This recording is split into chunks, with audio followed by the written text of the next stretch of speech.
Hey, what's up? It's Jim, and today I'm going to talk about The Room from 2003. The Room is often referred to as the Citizen Kane of bad movies. And is it really that bad? I mean, well, yeah, it is. But in some ways, it is a very bad movie. I don't know if it is the worst movie. It's actually not on the bottom IMDb charts, which I never use to validate anything, but I'll use now for some reason. I kind of think it's sort of the most fascinating movie I've seen. It is a movie that's so confoundingly badly made that you want to research it. I want to know about every actor that's in it. I want to know about Tommy Wiseau. I want to know about the production. I want to know why they thought any of this is real. As soon as I saw that flower scene, I was like, this is genius, but also, how did this happen? It's both a mistake, an accident, and some of the highest art that a bad movie can achieve. And that's sort of The Room. It's hard to quantify. I mean, it's a bad movie of a genre that normally doesn't have a movie this bad. You usually get things like moment by moment. You don't get things like, which is still really bad, but you don't get things like The Room, which is just like, holy shit, like how did some of these decisions even happen? I constantly hear about this movie. It's like if a space alien sort of understood what a movie was and humanity was, but I sort of don't even know if that's the right way to explain it. It's so strange and so out there. It's both that someone knew about humanity and didn't. It's unclear where Tommy Wiseau came from. It's unclear while watching it where any of this was going. There's scenes that don't make any sense. There's scenes that sort of lead you to believe this thing is happening and then aren't. Like particularly the scene where they're all wearing tuxes and throwing around a football, which I'm pretty sure was supposed to mean that he was going to get married, but like that didn't happen. And then you don't understand why they wore tuxes and no one's ever sure. It's like Lynchian almost, but almost kind of so genuine in its bizarre autobiographical auteurness that I don't think Lynch could ever come up with something like this. It's like genuine, but also terrible. It is like unquantifiable in terms of what it's doing. And I sort of finally actually got the obsession with it. I've seen it before. I was a little messed up when I saw it, and I didn't really take to it. I was kind of like, I guess, guys. And I was like, I'm gonna sit down and really do it this time. And I actually quite got it. I was like kind of more into it. I think there's a difference, and as someone who's a huge Mystery Science Theater fan, there's a difference between a movie that's bad and a movie that is like enjoyably bad. And The Room seems to kind of like go into the nexus level of time past that and be like not just bad and enjoyable, but bad, enjoyable, and insanely fascinating because it's just so weird. You have whole sequences like the whole idea of like the roof that has a green screen on it, which was actually shot outside to make the light look that way, but then like why not shoot on a regular roof, and the weird look of that, and then the fact that it's called The Room but not all of it takes place in the same room, which would make sense if it did. I mean, the movie Room takes more place in a room than the movie The Room does in a room, which is very confusing. The whole thing with Tommy Wiseau, I'm like not sure if what his origin is, and if he's like making fun of people who are learning English, or if he himself is, or if he has a head injury. I like just don't know the undercurrents of the misogyny going on over its female character Lisa, which is half like either Tommy Wiseau hates women, doesn't really know any women or has met any women, or both of those things somehow. It's like something you should probably be offended by and hate, but also want to understand the psychology to it. Like, how did this occur? Like, how did this all come together? It's supposed to be about a love triangle between Johnny and Mark, who's actually named after Matt Damon, who he's obsessed with, but he misheard Matt Damon, which I guess that makes sense. And they're fighting over Lisa, but Lisa is sick of Johnny, but Johnny, it's also shown through this film is to be such a great guy that you kind of wonder, because Tommy Wiseau wrote, directed, produced, and starred in this, that he almost made this to kind of show how amazing he was and how this girl is so evil, which makes me think this was definitely made from a breakup, of which I'd really like to read that woman's review of this movie, but I also think that might have not happened. It sort of feels like a kid in high school who says his girlfriend lives in Canada, who's no one's ever met, and they talk about a lot, and then they made like kind of false drama about that and then told people about it, and you're like, that doesn't make like any sense. And that's like this movie. I semi am wondering, and I have my own fan theory about this, is that if Tommy Wiseau, hear me out on this, if Tommy Wiseau possibly was like not allowed outside for a majority of his life, or like if he was, let's say he in the movie Room, because I think these are connected, they don't really get into it, but clearly they are. And so like, let's say Tommy Wiseau is in fact Jacob Tremblay's character in Room, and Jacob Tremblay never really got out, like ever, and then eventually did when he was grown up,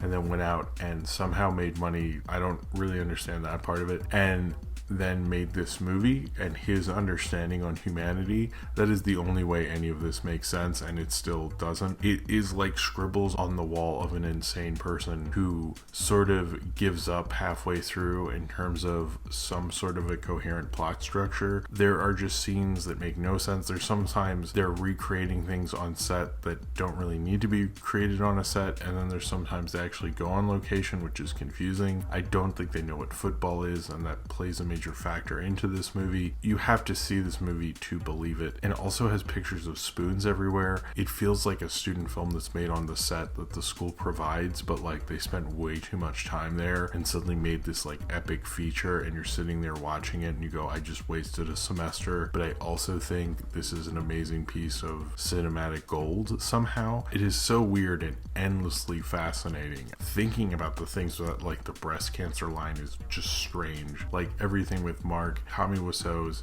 just whole charisma and being is just so odd and so like confusing. Is he real? Is he a real person? He feels like someone playing a part, and then he's playing a part that's also awful. And then you get to like all the sex scenes, which are super weird and feel like kind of badly made, like late night Cinemax in the 90s, but like the stuff they play at like 3 a.m. that they're like, somehow we got the rights to this, I don't know, we're gonna play it because we spent money on it. And then they're probably like never going to watch it, and then someone would say, hey, it was up at 3 a.m. holy shit. It looks like everyone doing it wasn't entirely comfortable filming it, which is also disturbing. By the way, there's a whole like disturbing undercurrent to this thing of misogyny and sexism, and like even why people like it, which is partly making fun of someone who doesn't fully understand English, but also not sure if that is an act, and also finding that fascinating. That's like a whole part of this. This movie has an ugly side and a beautiful side that correspond in such a way that makes you both hate yourself and also want to watch this a bunch of times and continue to hate yourself. It's sort of like Existence, if Existence was rewatching a movie called The Room where not everything takes place in a room for some reason. But the sex scenes are just weird, and it does often feel like someone's like sort of uncomfortable, like things they didn't want out but was filmed on purpose, but then the actors didn't want to be in it. It feels like a bad kind of student film that went on too long, and almost one that people would like sort of praise in the class, but you know shouldn't leave the annals of this film school, basically.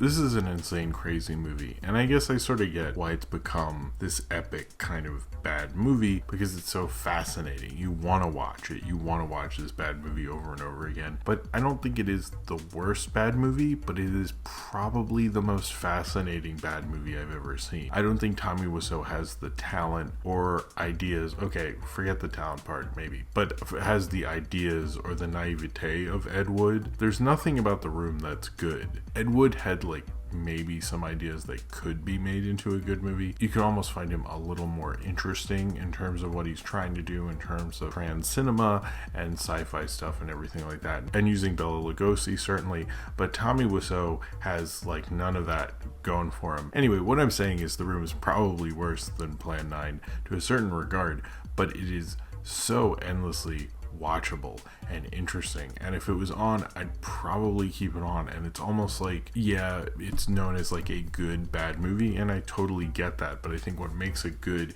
is that it makes you wonder, is that there's details like the spoons in the frames. Like, I rewatch the parts to see that, like, why did someone take a picture of spoons? I put them in a frame, and that adds to the whole my theory that he's definitely the kid from Room, and maybe he grew up with spoons. It was like his only toy. I don't know. I think that makes the most sense.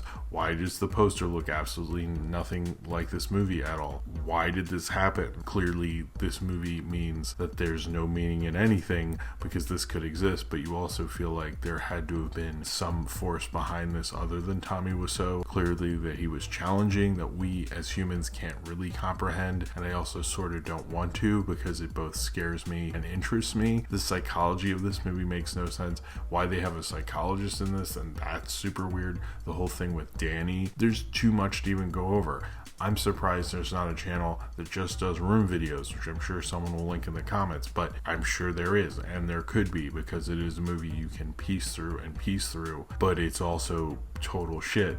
And that's what makes The Room The Room. And I think that's why we'll still be talking about The Room after The Disaster Artist, after Trump, after This World Is Nothing. There will still be The Room, because it is just such an interesting thing to peer into. There's so much cult around it, but it is in itself, in its naked kind of room form, which I shouldn't say naked because I just remembered Tommy Wiseau's naked butt, and that was weird also. In its own movie form, it is endlessly fascinating, and then everything around it adds into that. It makes me want to do Google searches and find various articles and the bigger articles about it and interviews, and try to find answers to things that Tommy Wiseau will never provide. Tommy Wiseau is probably the greatest gatekeeper to this, because he will never give answers to something that should maybe never be answered, because if I knew the answers, I wouldn't want to go through it. Maybe Citizen Kane's biggest problem was trying to tell us that Rosebud was a sled, whereas Tommy Wiseau would maybe, I don't know what he would do. That would be, I'm not sure. That scares me a little, what he would do. Not because I'm afraid he would ruin Citizen Kane, just because I feel like he would take us to a darker place, but also one that we would laugh at, and that would scare me. I would say watch The Room. I mean, most of you have seen it. Really, through this experience, I've learned what makes The Room so fascinating is both the movie and everything around it. It leads you into interesting, odd paths of research and finding things out that are wondrous and fascinating and stupid and strange and dumb, and you're just sitting there like, how did this all take place? And it's kind of the movie that you want to hear someone tell long stories about its production, while also talking about the movie itself. It is probably one of the most genuine kind of cult things, because it is endlessly quotable, and I don't even necessarily think that You're Tearing Me Apart, Lisa is the best thing about it, because there's so many crazy things about it that I probably forgot a few, because there's just so much to get into, because it is just sort of deep in its insanity, its rewatchability, and its truly terribleness that makes The Room kind of the insane, stupid cult classic that it is, and you kind of don't want it to be, and am also kind of fascinated and agree that it definitely is. The Room is just The Room, and you kind of just have to get used to it and just balk at its incredible, strange badness. So if you have seen The Room and you would like to talk about it, then comment below in the comments and subscribe if you would like to.